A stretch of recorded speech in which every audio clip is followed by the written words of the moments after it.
이런 속담 들어보셨을 거예요. 바늘 도둑이 소도둑 된다. 너무나도 잘 알고 계시는 속담이죠.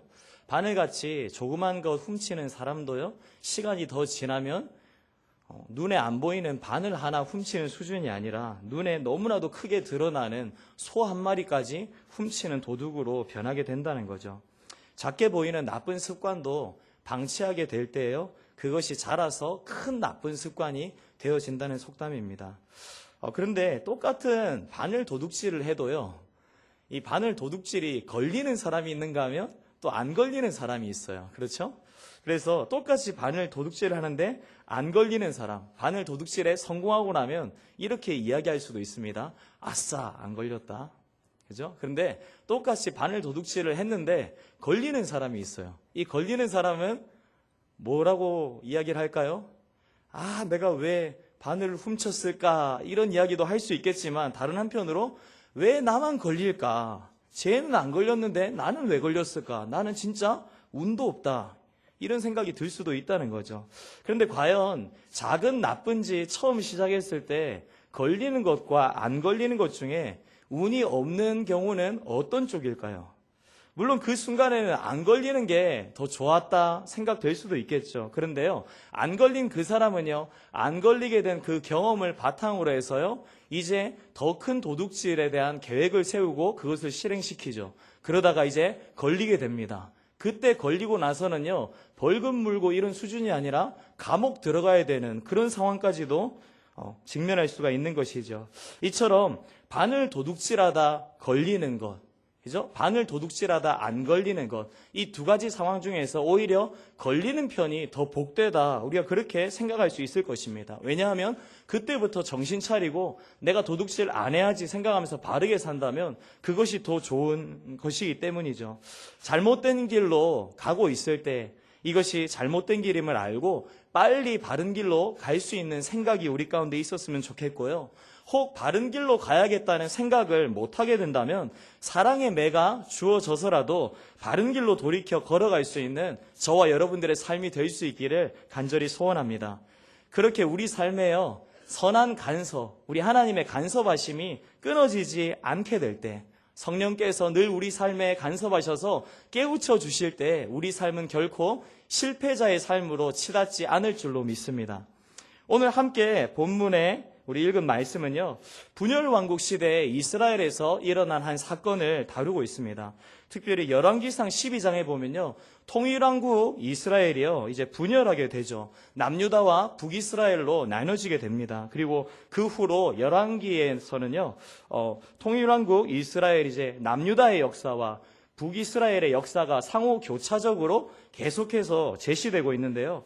특별히 오늘 읽은 16장, 그 바로 앞장인 15장에서 보면요, 우리가 쉽게 발견할 수 있는 두 왕들, 두 왕국의 왕들 간의 어떤 대비되는 점이 있는데요. 바로 이제 왕들에 대한 기록 부분인데, 15장에 보면요, 어떤 왕들에 대한 그것이 기록되어 있는가 하니까요, 먼저 남유다 10대 왕 아사랴, 그리고 11대 왕 요담에 대해서 기록이 되어 있고요. 그리고 이제 북왕국에 대해서는 14대 왕 스가랴, 그리고 15대 살룸, 16대 므나엠, 17대 브가이야, 18대 베가, 이렇게 기록되어 있습니다. 각 왕들의 이름 숫자에 대해서 여러분들이 좀 이렇게 캐치하신 바가 있을 것 같은데요.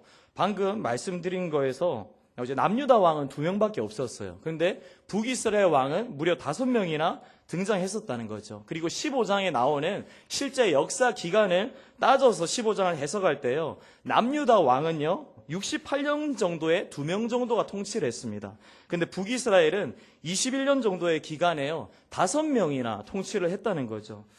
그래서 다시 한번 계산을 해보면 남유다 왕들의 평균 재위 기간이요 왕당 34년이었어요. 근데 북왕들 평균 재위기간 같은 경우면 4년 2개월밖에 되지 않는다는 거죠.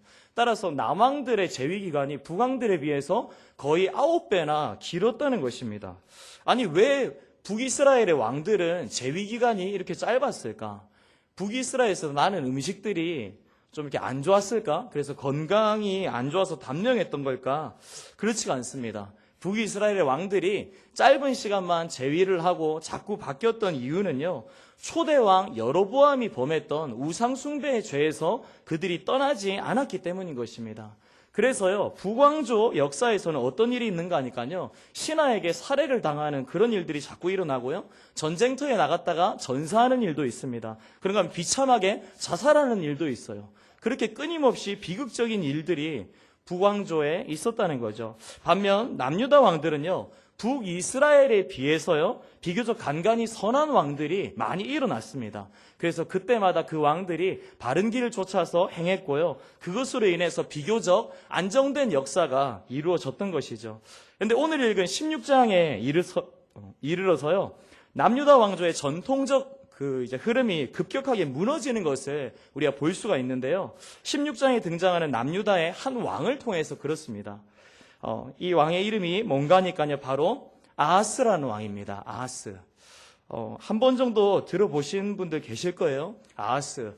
아하스라는 이 왕의 이름이요, 사실 근데 약칭입니다. 이 아하스라고 하는 왕의 풀 네임은요, 여호아하스라는 거예요. 여호아하스. 그래서 실제로 아수르에 있는 아하스 왕의 묘비에는요, 여호아하스라고 그의 이름이 기록되어 있습니다. 남유다 17대 왕의 이름과 똑같은 이름인 것이죠. 그런데 이 여호아하스라고 하는 왕의 이름의 뜻이 뭔가 하니까요, 바로 여호와께서 붙드셨다, 이런 뜻입니다. 여호와께서 붙드셨다. 자, 이름 뜻이 그러하다는 것을 생각할 때 이 왕, 대번에 어떤 것을 우리가 떠올릴 수 있죠? 이름 생각할 때? 아, 부모님이 하나님 잘 믿는 사람인가 보다. 그렇지 않습니까? 네, 자녀의 이름을 하나님께서 붙드셨다, 그런 의미를 둔 이름으로 지었으니 그 부모가 신앙이 분명히 있었겠죠. 저도 자라면서 이런 얘기를 종종 들었었습니다. 저는 이름이 이제 창조잖아요. 그래서 어르신들이 이름이 뭐니 이렇게 물으시면 창조예요. 그러면 혹시 아버지가 목사님이시니 이렇게 물으시는 분들도 계시고요. 아무튼 그런데 여러분, 여기서 놀라운 사실이 있습니다. 제 이름은요, 저희 아버지가 사실 짓지 않으셨어요. 저희 아버지가 지으신 것이 아니라요, 저희 어머니가 지으셨는데요, 더 놀라운 것은 뭔가 하니까요, 이 이름 뭘로 지을까 막 기도하고 성경 읽고 기도하고 성경 읽고 고민하면서 짓지 않으셨어요. 제가 지금은 좀 작은 남자예요. 그죠? 작은 남자인데 태어날 당시에 몸무게가 무려 4.3kg였습니다, 여러분. 아, 대단한 몸무게죠. 그래서 저희 어머니가 저를 낳다가 기절을 하셨어요, 진짜. 그래서 이제 깨어나서 이제 저를 이렇게 보시고, 이것은 사람이 만든 작품이 아니다. 네, 그거는 이제 제가 너무 그죠? 이상하게 생겨서 그랬다는 건 아니고요. 아무튼 그래서 너무 이제 놀라우셨던 거죠. 그래서 이제 이 이름을 뭐라 지을까 하다가 순간 창조라는 그 단어, 창조라는 것이 하나님께 속했으니까, 그래서 대번에 창조라고 지으셨다고 합니다. 아무튼 크게 날 필요 없어요. 그죠? 작게 나서 크게 키우는 게 좋은 것 같습니다. 어쨌든요, 순식간에 그 고백을 담아서 창조라고 지어졌고요, 제 이름이. 저는 그래서 어릴 적부터 이 창조라는 이름 때문에 저에 대한 정체성의 자각이 빈번하게 있었어요. 너 이름 뭐니? 나 창조야. 창조? 누가 널 창조했어? 하나님이 창조하셨대. 마찬가지입니다. 분명 이 여호아하스라고 하는 이 왕은요, 부모님의 신앙 고백을 담고 있는 이름을 갖고 있는 자였고요, 그 이름으로 불려질 때마다 자기 이름의 뜻에 대해서 생각하면서 자랐을 거라는 것입니다. 나는 여호아하스, 여호와께서 붙드신 사람. 나는 여호아하스, 나는 여호와께서 붙드신 사람. 이런 생각들을 많이 했을 거라는 거죠.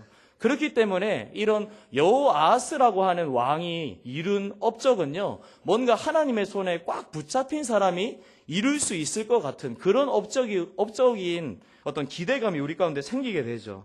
우리 함께 오늘 본문 1절부터 4절까지 한번 읽어보겠습니다. 시작. 르말랴의 아들 베가 제17년에 유다의 왕 요담의 아들 아하스가 왕이 되니, 아하스가 왕이 될 때의 나이가 20세라. 예루살렘에서 16년간 다스렸으나 그의 조상 다윗과 같이 아니하여 그의 하나님 여호와께서 보시기에 정직히 행하지 아니하고 이스라엘의 여러 왕의 길로 행하며 또 여호와께서 이스라엘 자손 앞에서 쫓아내신 이방 사람의 가증한 일을 따라 자기 아들을 불 가운데로 지나가게 하며 또 산당들과 작은 산 위와 모든 푸른 나무 아래에서 제사를 드리며 분향하였더라. 여기 보면요, 좀 뭔가 이상합니다. 여호아하스라고 하는 그 왕의 이름에 걸맞는 업적이 지금 안 나오고 있는 거죠. 이름에 걸맞지 않은 업적일 뿐만 아니라 오히려 정반대의 업적이지 않은가 이런 생각이 듭니다. 하나님 보시기에 정직히 행하지 않았다고 하죠. 그런가 하면 우상 숭배를 일삼았던 앞선 북이스라엘 그 왕들의 길을 쫓아 행하였다고 그럽니다. 그리고 게다가 뭐까지 행했다고 하는 거 아니까 자기 아들을 불태워서 제사 지냈다고 합니다. 이거 뭔가 하니까요, 당시 가나안 이방 잡족들이 섬기던 몰렉이라고 하는 신이 있었는데요, 그 귀신한테 제사 드리던 그런 방법이거든요. 그런데 이 인신 제사를 우리 하나님은 아주 가증히 여기셨거든요. 그런데 우리 하나님께서 가증히 여기시는 이 행위를 보란듯이 그렇게 했다는 거죠. 그렇게 산당들, 작은 산 위, 모든 푸른 나무 아래에 이르기까지 남유다 전체를 우상 숭배하는 영역으로 만들어버린 그런 왕, 완전 남유다를 말아 먹어버린 어떤 그런 왕으로 보여진다는 것입니다. 이런 것들을 우리가 볼 때 이런 생각이 좀 들죠. 아마 이 아하스는 아마 부모님 두 분 중에 엄마만 아마 하나님을 잘 믿는 그런 집이었을 것 같다. 그런 생각이 든다는 거죠. 간혹 보면 그런 집들이 있지 않습니까? 오늘날에도. 이제 두 분 중에 한 분만 신앙을 갖고 계세요. 그래서 그 한 분의 그 이제 뜻을 쫓아서 아이의 이름을 신앙적으로 지었다는 거죠. 그런데 그 집안 안에 흐르고 있는 우상 숭배는 여전히 있는 어떤 그런 거. 예, 그래서 아하스도 혹시 그런 케이스가 아닌가 싶은 것이죠. 어머니의 신앙으로 그런 이름이 그에게 주어지긴 했지만 가문 대대로는 우상 숭배하고 있었던 악한 가문이지 않을까 이런 생각이 듭니다. 자, 아하스 왕의 아버지가 누구인가 하니까요, 남유다 11대 왕 요담입니다. 그리고 그 할아버지는요, 남유다 10대 왕 우시야예요. 따라서 아버지가 어떤 왕이었는지, 할아버지가 어떤 왕이었는지를 우리가 살펴보면 이 왕들의 행적을 전체적으로 보는데 더 이렇게 이해하기가 좋을 것 같습니다. 우리 먼저 역대하 26장 4절, 5절을 한번 읽어볼 텐데요. 앞에 스크린을 보시고 읽어보겠습니다. 시작. 우시야가 그의 아버지 아마샤의 모든 행위대로 여호와 보시기에 정직하게 행하며 하나님의 묵시를 밝히 아는 스가랴가 사는 날에 하나님을 찾았고 그가 여호와를 찾을 동안에는 하나님이 형통하게 하셨더라. 아멘. 우시야는 아하스 왕의 할아버지죠. 그리고 아마샤는 우시야 왕의 아버지라 그러니까요. 아마샤는요, 아하스 왕에게 있어서 증조 할아버지인 것이죠. 그렇죠? 그런데 이제 성경 기록을 보면 증조 할아버지 아마샤가 여호와 보시기에 정직히 행한 왕이었다고 그렇게 기록하고 있습니다. 긍정적 평가인 거죠. 그리고 그 아들인 우시야, 아하스의 할아버지인 이 우시야는요, 마찬가지로 그 이제 아버지의 모습을 따라서 하나님 앞에 정직히 행했다고 또 그렇게 기록하고 있습니다. 그리고 형통한 복을 누렸다고 말씀하죠. 그러면 이제 이런 생각이 듭니다. 증조 할아버지 때까지는 하나님 잘 섬기면서 그렇게 하나님 주시는 복 가운데 펼쳐지는 가문이었는데 아버지 때에서 이게 끊어졌구나. 자, 우리 함께 아하스의 아버지인 요담에 대해서 보도록 하겠습니다. 우리 화면 보시고요. 역대하 27장 2절입니다. 읽어보겠습니다. 시작. 요담이 그의 아버지 우시야의 모든 행위대로 여호와 보시기에 정직하게 행하였으나 여호와의 성전에는 들어가지 아니하였고 백성은 여전히 부패하였더라. 자, 아하스의 아버지 요담도 마찬가지로요, 그 아버지 우시야처럼 하나님 앞에서 정직히 행했다고 하고 있죠. 그런데 이 아하스는요, 하나님 앞에 정직한 증조 할아버지 그리고 할아버지 또한 아버지를 두었음에도 불구하고 우리가 오늘 본문에 읽었던 것처럼 왜 그런 끔찍한 업적들을 많이 남겼을까? 그 문제에 대한 첫 번째 실마리를 우리가 역대하 27장 2절 방금 읽었던 그 하반절에서 찾을 수 있는데요. 거기를 보면요, 요담이 아버지 우시야처럼 여호와 보시기에 정직히 행했다고 하고 있죠. 그런데 성전에는 출입하지 않았다고 그렇게 이야기를 합니다.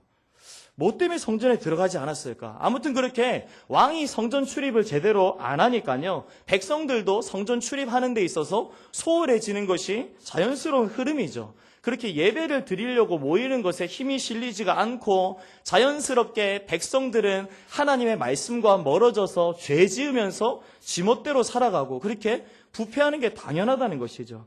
자, 그렇다면 도대체 무슨 일이 있었던 걸까? 무슨 일 때문에 이 요담이 성전에 들어가지 않았다는 것일까요?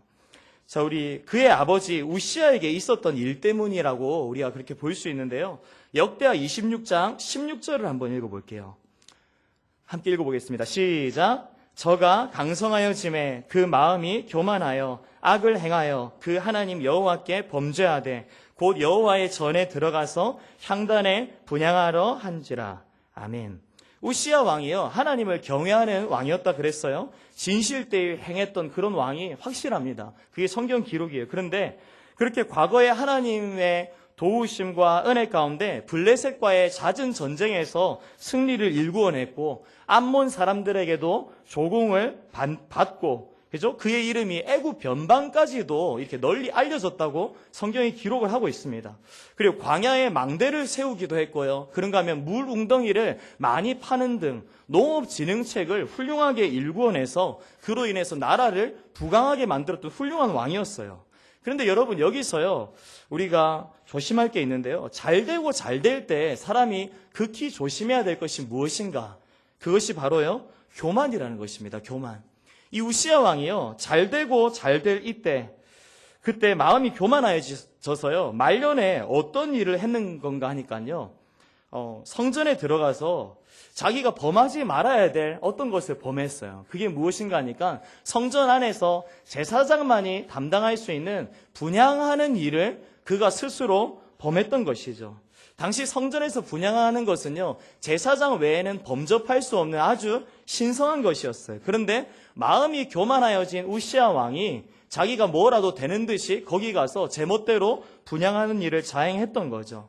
그 일이 벌어졌을 때요, 당시 제사장 아사랴가 만류했었습니다. 너가 지금 무슨 일 했는 줄 아느냐? 너는 하나님 앞에 죄를 지금 범했다. 얼른 성전에서 나가라. 너 이대로 살면 하나님의 영광이 너를 떠날 거다. 그렇게 호통을 쳤습니다. 그런데 그러한 제사장의 호통을 듣고 돌이켰으면 얼마나 좋았을까. 오히려 이 우시야는요, 돌이키지 않고 자신의 잘못을 지적한 이 아사랴를요 향해서 노를 발했다고 성경이 기록하고 있습니다. 하나님께서 이거 보시고 어떻게 하셨을까? 우리 역대하 26장 21절 읽어보겠습니다. 시작. 우시야 왕이 죽는 날까지 문둥이가 되었고 문둥이가 되매 여호와의 전에서 끊어졌고 별궁에 홀로 거하였으므로 그 아들 요담이 왕궁을 관리하며 국민을 치리하였더라. 하나님은요, 하나님 앞에서 망령되이 행한 이 우시야 왕을요, 가만히 두지 않으셨어요. 그 우시야 왕을 치셨는데 뭘로 치셨는가 하니까 바로 나병으로 치셨던 거죠. 그래서 하나님께서 치신 이후로 그는요, 나병에 걸려서 별궁에 이제 거하면서요, 남은 여생을 비참하게 살다가 죽는 그런 왕이 됐었습니다. 그리고 그 우시야의 아들은 어떠했는가? 바로 부친이 나병에 걸리고 나서 이제 별궁으로 갔죠. 그렇게 하고 난 다음에 부친을 대신해서 이제 왕궁을 관리하고 또 국민들을 치리했던 것이죠. 그런데 이제 문제는 뭔가 하니까요, 하나님께서 자기 아버지를 그렇게 치신 것을 똑똑히 봤기 때문에 하나님께 대해서 마음에 두려움이 생긴 거예요. 그런데 이 두려움이 뭔가 하나님을 경외하는 차원의 건강한 두려움이 아니었다는 거죠. 그래서 그러한 두려움 때문에 역대하 27장 2절의 기록처럼 성전 출입을 꺼리게 되었다는 겁니다. 성전에 들어가서 하나님 뵙는 것이 부담이 되었던 거예요. 그렇게 자기가 왕으로서 성전에 들어가지 않으니까 백성들도 성전에 들어가는 것에 별로 중요시 여기지 않고 백성들의 성전 출입이 희미해지니까 하나님의 말씀이 그들에게 주어지지도 못하고 악이 더 크게 융성할 수밖에 없었다는 것입니다. 그렇다면요, 어려서부터 이 모든 과정을 낱낱이 보아왔던 한 사람이 있었다면 누구겠습니까? 바로 우리 오늘 본문에 나오고 있는 아하스 왕인 것입니다. 아하스 왕. 어려서부터 보아온 할아버지는 하나님이 치셔서 문둥병 걸려서 별궁에서 혼자 생활하시면서 비참하게 여생을 사시는 것을 봤고, 그리고 아버지는 하나님 믿기는 하는데 하나님을 무서워하면서 이상하게 믿는 거예요. 두려운 마음으로 인해서 하나님의 성전에 나아가지도 못하는 상황이고, 그리고 그렇게 백성들도 성전으로 안 나와서 하나님의 말씀을 듣지 못하니까 나라 상황은 완전히 엉망이고, 이 모든 되어지는 것들을 보고 있자니까요, 하나님 믿는다는 것이 대단히 불편한 것이로구나, 이런 생각이 들었던 거죠. 하나님 믿는 것은 불편하고 운도 지질이 없는 것, 그렇게 인식하게 되었다는 것입니다. 오히려 우상숭배하는 다른 나라들은 하나님 안 섬기고 우상숭배하는데도 저렇게 잘 살고 있는데 하나님 섬기니까 자꾸 금할지니라 피할지니라 멀리 할지니라 이런 말씀 주어지고 그것 때문에 하고 싶은 것도 꺼려야 되는 것들이 있고 제한받는 것들이 있고 그러니까 하나님 믿는 신앙에 대해서 귀찮게 여겨졌던 것입니다. 본인의 이름 자체는 여호아하스였어요. 하나님께 붙잡힌 자라는 뜻이었는데 더 이상 하나님께 붙잡히기 싫은 마음으로 그의 마음이 가득했던 것이죠. 그래서 그는 더 이상 자기를 상관 안 했으면 좋겠다 그런 심정으로요 우상숭배에 가증한 일을 하나님 앞에서 의도적으로 저지르기 시작했던 것입니다. 마음 쓰고 신경 쓰느라 귀찮았던 신앙적 많은 요소들 그것을 그냥 무시해버리고 무시할 뿐만 아니라 아예 그것과 정반대로 행하기 시작했습니다. 그래서 나라 곳곳을 우상의 처소로 만들어버린 것이죠. 그러한 일에 도장을 찍는 것 마냥 그가 행한 끔찍한 것이 있었죠. 바로 자기 아들을 불태워 이방 귀신에게 제물로 바쳤던 것입니다. 이러한 사실, 이런 아하스의 심정에 대해서요 조금이라도 혹시 헤아리실 수 있는 성도님들도 계시지 않을까 이런 생각이 좀 들어요. 저도 어느 정도 이런 아하스의 마음을 공감할 수 있는 것도 좀 있는데요. 한 가지만 한번 얘기를 해보자고 하면 군복무하던 시절 이야기를 말씀드릴 수 있을 것 같습니다. 저는 군복무에 대해서요. 남다른 어떤 꿈이 있었어요. 어린 시절부터 아버지가 이제 군부대에서 목회사역을 감당하시면서 많은 군인들과 어려서부터 예배를 드리고 짬밥을 점심 식사로 먹고 이렇게 생활을 하면서 그들의 많은 푸념 가운데서 자라났습니다. 군대 오니까 그죠? 인생이 꼬인다 이런 것부터 시작해서 군대에 대한 부정적인 얘기들 그러면서 그 형들 그때 이제 형들이었죠. 형들이 카투사라는 게 있는데 거기는 가면 영어도 공부할 수 있고 주말마다 외출도 있고 많은 특혜가 있다는 거예요. 그래서 카투사 가고 싶어하는 마음이 있었어요. 그래서 그것을 준비를 했죠. 공부를 하고 성적표를 얻어서 이제 지원을 했습니다. 그래서 또 이제 결과를 기다리고 있었죠. 기다릴 때 가만히 기다립니까? 기도하면서 기다리죠. 하나님 꼭 되게 해주셔야 됩니다. 경쟁률이 그 당시 17대 1 이 정도였어요. 센 거죠, 그러니까. 그렇지만 하나님 되게 하시면 100대 1도 됩니다. 이런 그죠? 기도를 하면서 하나님 그리고 이거 가게 해주시면 제가 이렇게 하겠습니다. 이런저런 소원 기도도 했었어요. 자, 결과 발표 날이 됐습니다. 합격했습니까? 불합격했습니까? 불합격을 한 거예요. 너무 마음이 망연자실해가지고 어떻게 이럴 수가 있나, 하나님이 이럴 수가 있나 해서 그냥 신경질 내면서 그죠? 병무청 홈페이지 들어가서 아무렇게나 빨리 지원했어요. 쓰라는 대로 다 쓰고 이제 제출했는데 저는 그 날짜가 1년 뒤에 날짜인 줄 알았거든요. 근데 지원하고 나서 일주일 뒤에 날짜더라고요. 저는 그래서 깜짝 놀라서 군대를 간 그런 케이스였어요. 이런 경우도 있더라고요, 아무튼. 그래서 저는 정말 이상한 정신으로 군대를 갑자기 가게 되었고 거기서 내가 왜 이곳으로 오게 되었나 많은 생각을 했었죠. 아무튼 훈련 과정을 거치고요. 또 하나님께 열심히 기도를 했죠. 좋은 곳으로 배치받게 해달라고. 그런데 그거에는 어떤 마음이 있었는가 하니까요. 아버지가 당시 군부대에서 사역을 하시면서 많은 간부분들이 집사님으로 계셨어요. 투스타도 집사님으로 계시고 이러니까 사실 이렇게 조금만 말씀해 주시면 이렇게 전화 한 방 하면 그죠? 이렇게 갑니다. 그런 일이 있죠, 실제로. 그걸 기다리고 있었는데 그걸 안 해주신 거예요, 아빠가.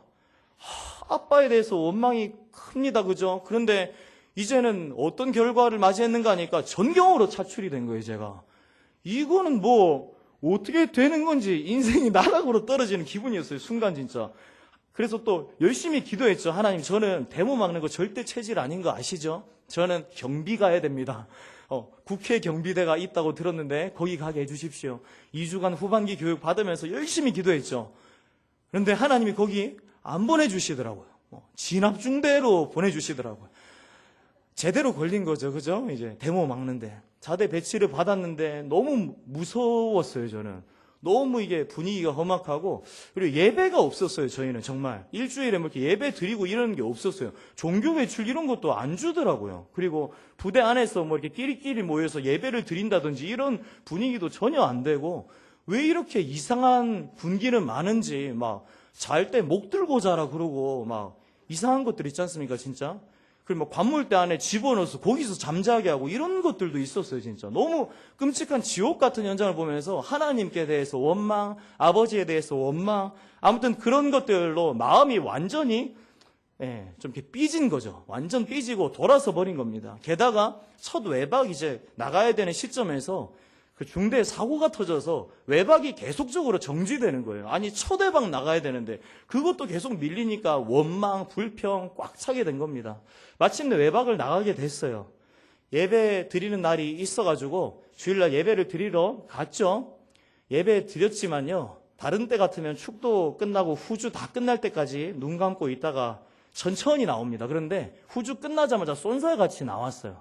그때 제 마음은요, 부끄럽지만 예배를 드리면서 은혜를 사모하는 마음이 아니었어요. 그냥 마지못해 드리는 거였어요. 그리고 친구한테 이제 연락을 해서 오토바이를 가진 친구였는데 그 친구랑 같이 이제 만나서 오토바이 뒤에 타고 이제 해운대 그 이제 해안 도로 그쪽으로 이제 쭉 달렸습니다. 오션타워 옆에 달렸는데 앞 차를 이렇게 피해서 이렇게 추월하려고 하다가 얘가 이제 길가에 있는 연석을 이렇게 받은 거예요. 그래서 이제 어떤 장면이 펼쳐졌는지 아시겠죠? 오토바이 정말 위험하잖아요? 그런데다가 헬멧도 안 썼었거든요.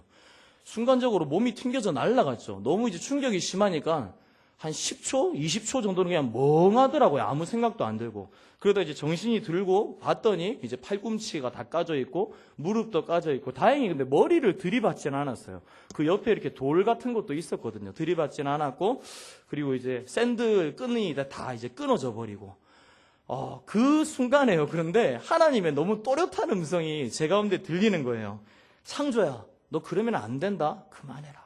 그러시는 거예요. 와, 그 음성이 확 오는데요. 갑자기 눈물이 제가 확 솟구치는 거예요.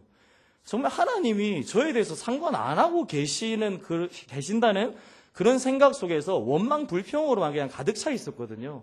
그런데 하나님께서 그렇게 저를 지켜보고 계시고 제가 잘못 행하고 있으니까 따끔하게 매를 주셨던 거죠. 눈물이 팍 솟구치면서요. 신발 한 짝 없는 채로 그렇게 터벅터벅 걸어서요. 피도 좀 흘리면서 지하철 타고 집으로 갔어요. 지하철 안에서 저를 봤던 사람들은 무슨 생각을 했었을까요? 아무튼 그렇게 울면서 하나님 주시는 마음의 그 음성을 계속 되뇌이면서 집까지 왔었습니다. 이렇게 부모가 자녀를 사랑하면요, 그 자녀가 잘못된 길로 갈 때 결코 내버려 두지 않죠. 그죠?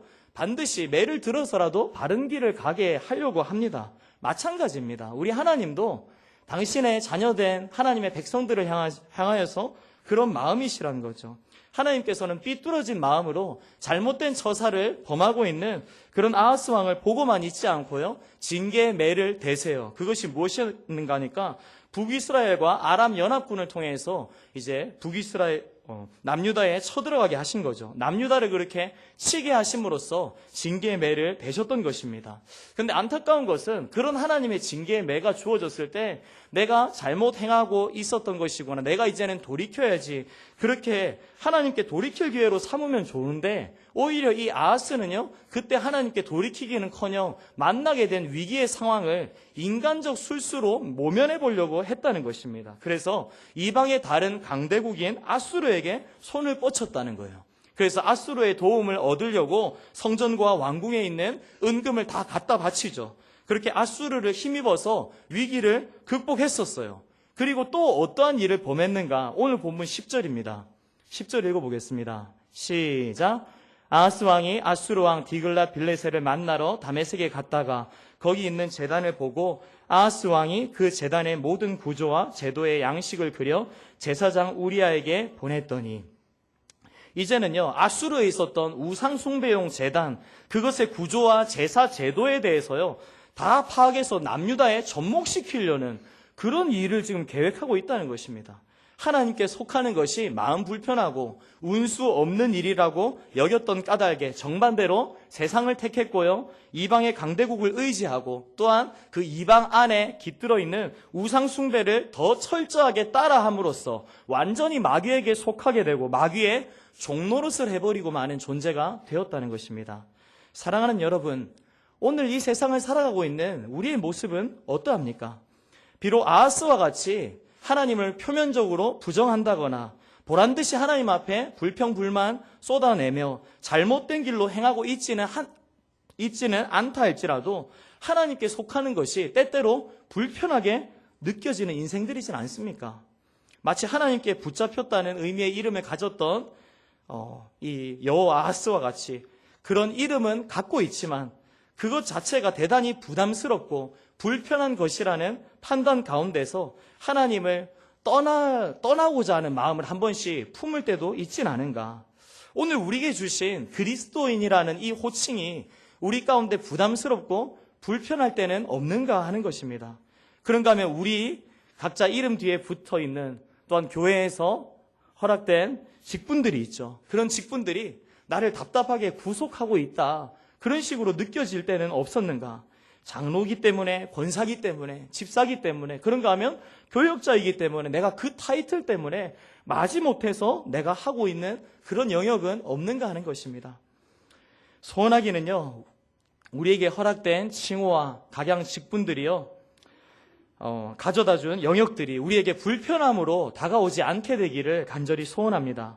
그것은 우리를 속박하는 끈이 결코 아니에요. 우리를 곁길로 가지 못하게 하는 하나님의 사랑의 손길이라는 것입니다. 그렇다면 만약에 우리가 그것이 불편하게 느껴질 때 그것이 왜 우리가 불편한가? 결국은요, 세계관의 문제에 있습니다. 십자가 대속 은총을 경험한 하나님의 자녀로서요, 이제는 죄에 대해서 죽고 의에 대해서 산다는 것이 무엇인지 알고 거기에 눈뜨며 하나님의 뜻과 계획을 의식하면서 그렇게 하나님의 동역자로 살아야 되는데, 이 세상을 바라보는 육신의 눈은 뜨고 있으나 영혼의 눈은 뜨고 있지 못한 거예요. 뜨고 있는 것처럼 보여지는데 정작 뜨고 있지 못한 거죠. 그러니까 거듭나지 못한 자와 별반 다를 것 없는 생각들이 우리 가운데 파고들게 된다는 것입니다. 그러니까 나도 죄짓고 저 사람도 죄짓고 살고 있는데 내게만 징계하는 하나님의 손길을 경험하게 될 때면 불만스러운 감정도 생기는 거죠. 그런가 하면 여전히 죄에 거하면서 그렇게 살아가고 있는 사람인데 저 사람은 잘 풀리는 거예요, 인생이. 그러면서 나는 하나님 믿어서 손해보는 거 아니야? 막 이런 이상한 어리석은 생각도 들 수 있다는 거죠. 그리고 이것은 결국요, 영성의 문제이기도 합니다. 이게 무슨 말인가? 내게 주신 칭호, 직분, 거기에 걸맞은 영성을 우리가 갖고 있지 못할 때 그 칭호, 그 직분이 우리에게 부담스럽고 불편하다는 것입니다. 사랑하는 여러분, 저는 우리 교회에서 일구어지는 많은 사역들을 보면서요, 참 값진 사역들을 많이 발견하게 돼요. 그 중에서 새벽 예배, 매일 기도회, 통독 기도회 이런 것도 있는데요. 특별히 또 이제 홈페이지 사역도 그러한 영역이다 생각이 돼요. 홈페이지 안에 감사기도, 또 이렇게 은혜 나눔에 있는 많은 글들 공유하고 또 이렇게 댓글 달고 하는 것들. 많은 분들이 참여할 때도 있고요, 참여하지 못할 때도 있지만 일단 담임 목사님을 필두로 해서 계속 밀고 나가요. 그러다 보니까 이것은 우리 교회의 일상의 습관으로 자리하고 있는 거죠. 저는 개인적으로요, 우리 교회 성도님들이 이런 우리 교회 사역에 잘 참석하고 있기 때문에 뭔가 영적으로 잘 다듬어져 있는 것이 아닌가 이런 생각이 들어요. 정말 많은 성도님들을 보면 타 교회에 비해서 성숙하시고 뭔가 이렇게 인격적으로 영적으로 잘 이렇게 구비되신 분들이 많이 보이거든요. 그런데 그런 분들이 어떻게 그렇게 됐을까 생각을 할 때 뭔가 큰 임팩트를 한 번에 막 받아서 그렇다기보다 일상에서 주어지는 어떤 경건한 것들, 그죠? 영성의 훈련들이 많이 있기 때문에 그렇게 되었다는 거죠. 분명히 이것에 동참하고 계시는 분들은요, 이것에 동참하기 전과 열심히 동참하고 있는 후에 자기 자신의 다른 것을 분명히 알고 계실 거라고 믿어요. 그리고 앞으로도요, 더 많은 분들이 이것에 동참하셔서 그런 영적인 유익을 많이 누리실 수 있기를 간절히 바랍니다. 우리가 예수님 안에서 받게 된 거룩한 칭호, 이것이요, 신앙이 자라감에 따라서 때를 따라 받게 된 또한 직분들과 함께 불편한 것으로 우리에게 여겨지는 것이 안 되었으면 좋겠습니다. 그렇다면 그런 감정들에서 우리가 완전히 자유하기 위해서 어떻게 해야 할까? 답은 아주 명백합니다. 바로 주의 영으로 충만해지는 것이죠. 우리 함께 에베소서 5장 8절의 말씀을 읽겠습니다. 에베소서 5장 8절 시작. 술 취하지 말라. 이는 방탕한 것이니 오직 성령으로 충만함을 받으라. 아멘. 방탕한 것, 이것은요, 들떠있는 채로 갈피를 잡지 못하는 거예요. 그죠? 하나님께 마음이 있는 것도 아니고 세상에 마음이 있는 것도 아니고 어중이 떠중이로 살아가는 그런 것, 그것이 바로 술 취한 상태라는 것입니다. 주의 말씀이요, 늘 우리 마음 가운데 자리 잡고 있게 되길 소원합니다. 그렇게 말씀이 우리의 영혼을 어루만지게 될 때 주어지는 생각들을 통해서요, 우리 삶에 비전이 주어졌으면 좋겠고요. 그 비전이 우리를 기도의 자리로 이끌게 되었으면 좋겠습니다. 기도하기로 정했고, 기도하는 것이 마땅해서, 봉사하기로 정했고, 봉사하는 것이 마땅하기 때문에, 그래서 당위성은 내가 설정하고 있지만 그것 행할 때 때로 불편하고 귀찮은 마음으로 행하고 있지는 않은가. 소원하기는 성령께서 누리는 넘치는 자유함 가운데 기쁨으로만 그 모든 일을 감당할 수 있는 저와 여러분들 되시길 주님의 이름으로 축원합니다. 그렇게 우리의 모든 연약함으로 인해 갖게 되는 불편의 한계를 완전히 벗어버리면서 자유함과 기쁨을 가지고 신앙의 성수 그 한 걸음을 내딛는 오늘 이 밤에 저와 여러분들 되어지시길 주님의 이름으로 축원합니다.